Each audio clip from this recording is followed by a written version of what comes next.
আসসালামু আলাইকুম এভরিওয়ান, সবাই কেমন আছেন? আশা করি সবাই ভালো আছেন। আজকে আমরা শিখব অ্যাড্রেস বা ঠিকানা লেখার নিয়ম। আমরা ম্যাক্সিমাম ছেলে মেয়ে অ্যাড্রেস লিখতে পারি না বা ঠিকানা লিখতে পারি না। কিভাবে লিখতে হয় তা আজকে শিখাবো। এখানে নাম মোহাম্মদ, পিতার নাম, মাতার নাম, গ্রাম, থানা, জেলা, বিভাগ। তাহলে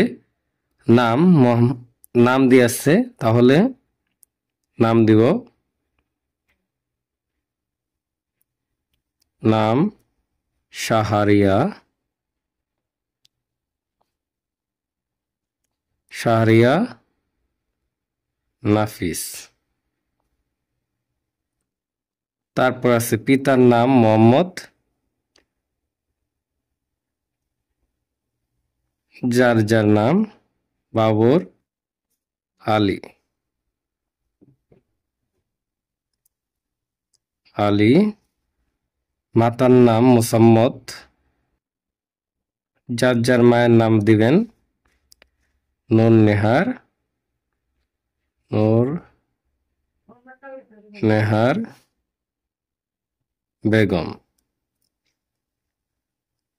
তারপর হচ্ছে গ্রাম, যার যার গ্রামের নাম দিবেন গোয়ালের চর,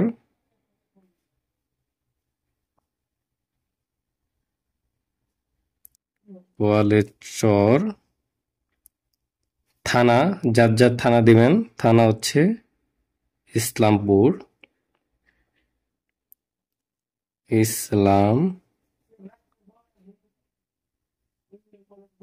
ইসলামপুর।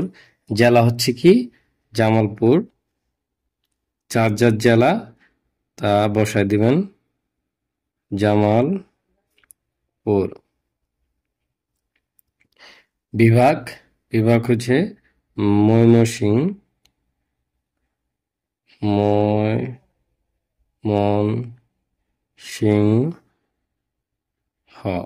ময়মনসিংহ।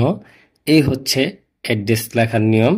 এখানে বিভাগ আছে, যার যার বিভাগ দিবেন। জেলা আছে, জেলা যার যার দিবেন। থানা, যার যার থানা সেখানে দিবেন। গ্রাম, যার যার গ্রাম বসায় দিবেন। আবার হচ্ছে মাতার নাম, যার যার মায়ের নাম শেষে দিবেন। তারপরে পিতার নাম আপনার বাবার নাম কি সে বসায় দিবেন, আর আপনার নাম বসায় দিবেন। এ হচ্ছে অ্যাড্রেস লেখার নিয়ম। সঠিকভাবে ভিডিওটি দেখবেন, তাহলে অ্যাড্রেস লিখতে পারবেন। ধন্যবাদ, সবাই ভালো থাকবেন, সুস্থ থাকবেন।